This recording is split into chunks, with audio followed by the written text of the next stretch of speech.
The tree flashes and they leave. Antron leaves first. Sean Langdon fishtails a race car and Antron Brown outruns him. 383.8 at 324 miles an hour. The team, the old masters, the guys that have been together for so many years, a moment of elation. Their last win, or first win since last year's U.S. National. Antron Brown accepts his Wally from the folks at Gerber Collision, who are our sponsor here today. Antron, you got your first victory of the season. You were solid all day long. You had a consistent car, but you need to find a little performance, and you found it in the final. What was the key to this victory here today, buddy? Oh, man, you got to step up when you're racing a team like that in SL. Him and my son's been in numerous finals, and we know it's going to be a crazy, crazy final. Thank you, congrats. Thank you. And we know what they ran. They ran an A2, A3 there. But first of all the glory goes to God. And for Don Schumacher, our boss, our guy that got us all out here, dedicating this to him and his family. We had a special memorial this weekend for him, but another guy that's down, we're missing our crew guy, Alex. Alex, you know what's going on. This is for your dad, brother. We love you. We're missing you, man. And this is for Daddy Mark up there, brother. So one thing is so special for Maco Tools, Lucas Oil, all of our sponsors, Summit Racing, everybody. Hank's the First, Sirius XM Toyota, FVP. We love all these people, and Hanksford's, they make it happen, and all these fans here in Chicago. It feels good to be back here at Route 66, and hey, I tell you, oh, Lord have mercy, look at that. I don't know what it is, but we're not counting yet, but we're going, man. At 75, Lord have mercy. What a blessing. Mark, Brian, the Maco boys, great, great job. And it's truly blessed to be on this team, and God gets all the glory, baby. Woo! The funny car final at the Route 66 Nationals. They leave the starting line. Force has got cylinders out. Hagan drives away. 399.8 at 323.27 miles an hour. Matt Hagan has now collected back-to-back victories on this season, and he is making a big case for himself as he is now the points leader. Matt Hagan accepts his 51st Wally from the folks at Gerber. And Matt, you and I talked at the beginning of the show, and it was all about 5 different drivers and 5 different races were the victors. Well, you just threw that stat out the window. What do you have to say to you and your team, for your team, to hold that Wally here today? Well, Mark Whitney that writes the checks, he told me, he said, you made my day longer. He said, so you better go ahead and finish this thing. So apologize to his daughter for making a long day at the racetrack, but we're glad to have him here. Massive Dodge race with Direct Connection. If you guys want fast race car parts, check that stuff out. And I'm just glad my guys, what a tricky racetrack, man. This track is just threw us loops left and right. We got stuck in a bad lane for most of the day. And Dickie Venables, Mike Knutsis, Alec Conway, and my boys wrenching. They just did a great job, man. And I felt like I had to drive the wheels off of it today. All KB on one side, all elite on the other. And they're gone within 2 thousandths. 26 light for Glenn, 28 light for Stanfield. And at the stripe, it is going to be Dallas Glenn. 656.7, 208 miles per hour. A 10th career victory for the young man who just has loved this class his whole life and is excelling at it week by week. Dallas Glenn about to get his 10th Pro Stock Wally right there. You know, Dallas is such a student of the sport, of the game, that he's looking at his ET slip, and I said, you know, it doesn't matter, you won. He said, yes, it does matter. Congratulations. Thank you. You know, man, I love this track. I love this car.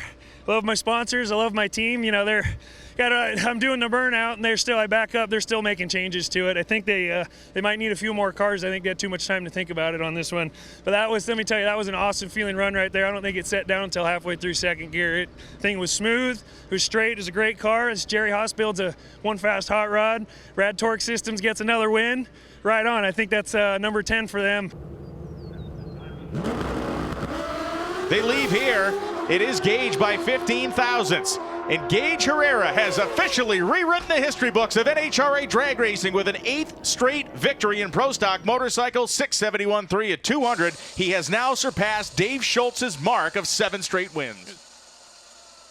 Gage Herrera is now officially in the record books, 8 straight wins on a Pro Stock motorcycle. Congratulations, my friend. Thank you very much. I mean, to get that kind of record, you know, I looked up to Dave Schultz growing up. You know, he's one of the legends of the sport. You know, I think he's what made Pro Stock Motorcycle what it is, and just to be able to, you know, be close there, you know, in that same record book as him, it's just amazing. And I got to give it all up to whole Vance and Hines, Mission, Motul, Revzilla, all of them. I mean, yeah, this is not possible without them, and I can't thank all my friends for coming out. And yeah, this is for all of them. I'm excited.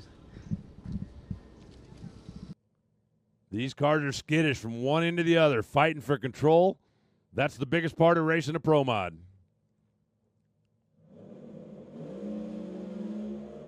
And Belushi gets out of control. Gets over on the center line. Eric Dillard, 576. 249 miles an hour. That's going to be a winner.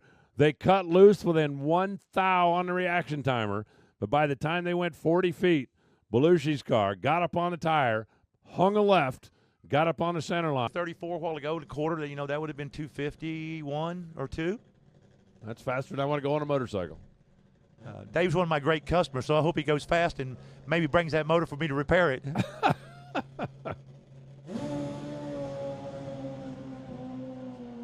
Really had to fight it through the middle. 507, 231 miles an hour down to the finish line, but he'll take home the trophy.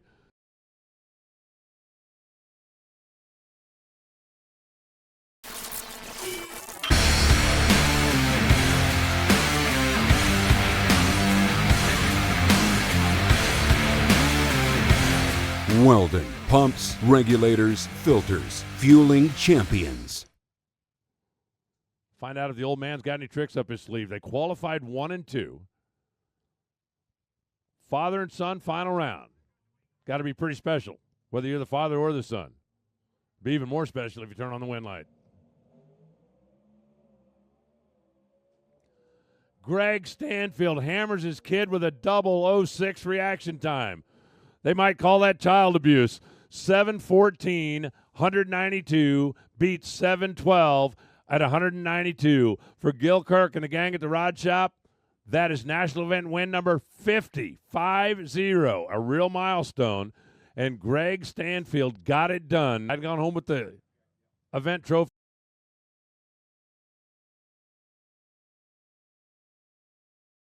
And under control. Keep the car in the middle of the groove. Is today the day? Or will Stephen Bell deny Lee Hartman again? Oh, and Hartman takes the tire off. Too much power, not enough tire, and Stephen Bell taking the trophy out of the number 6 spot, 787, 173 miles an hour. National event win number 6. Handicap head start goes to Ronzello. The yellow car will be off and running almost a full second. 2 bulbs on the Christmas tree. And both drivers are away on the green. The Mustang is out there. Look at the modified car. Closing in. Can he get him? Breaks out for Dave Dupp's going to be a win light for Jimmy Ronzello. Predicted he was going to run 9:27, ran 9:29. 144 miles an hour. Dupp's got, and then Julie on the chase. So you can't play the reaction time, watch the light game in stock eliminator like you can in the .90 categories. But let's just see how this one plays out.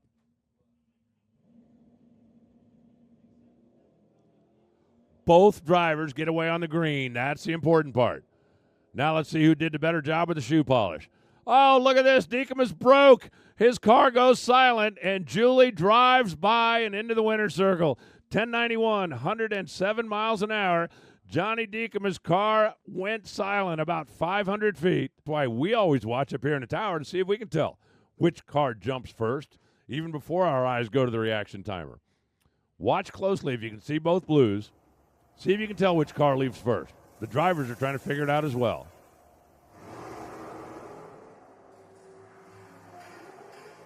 Did you see it? Hughes in the left side. Brad Cole in the right side. Closing in down to the finish line stripe. It's going to be a double breakout. 889 to an 889. Hughes had the reaction advantage by 11 thousandths of a second. He got there first by 005, and on the double breakout, that is a winning combination. We're rolling in Jeremy Mason in the right side, a former world champ, and Steve Hoyt, Steve and Jan's Cavalier. This time we got a Kentucky car against an Indiana car as they ease their way up into the stage beams. 9.9 seconds from now, we're going to know. Could you tell who moved? Out in front is Jeremy Mason, tracking him down with a bigger mile an hour. Steve Hoyt at the wind stripe. It's going to be Mason. 991, 152 miles an hour to a 991. Cobalt, here comes the handicap head start. Tree counts down. Larry's out there. A whole lot of nitrous and a whole lot of Chevelle is closing in at the finish line. Ain't going to get him. Larry DeMars, 0.30 on the tree, 6.90 on the track. That's a winner. 6 times Larry has run for the gold. 5 times he's captured it to make sure that the car's still running 10.9 no matter what. Carl is in, ready to go. Dalton pulls in. Both drivers away on the green. That's the throttle stop. Now we turn loose. We run them down to the other end. Take, give. Do I get there? Do I give it up? Feed the stripe. Watch the light. 10.92 beats 10.92. Congratulations, Dalton Deffenbaugh. Celebrating down on the starting line. The difference at the start was the difference at the finish. It's easy to stay in the know. Download the CompetitionPlus.com mobile app. Sign up for push notifications to get notified of breaking news and the latest feature stories and videos. It's a free download at the iTunes Store and Google Play.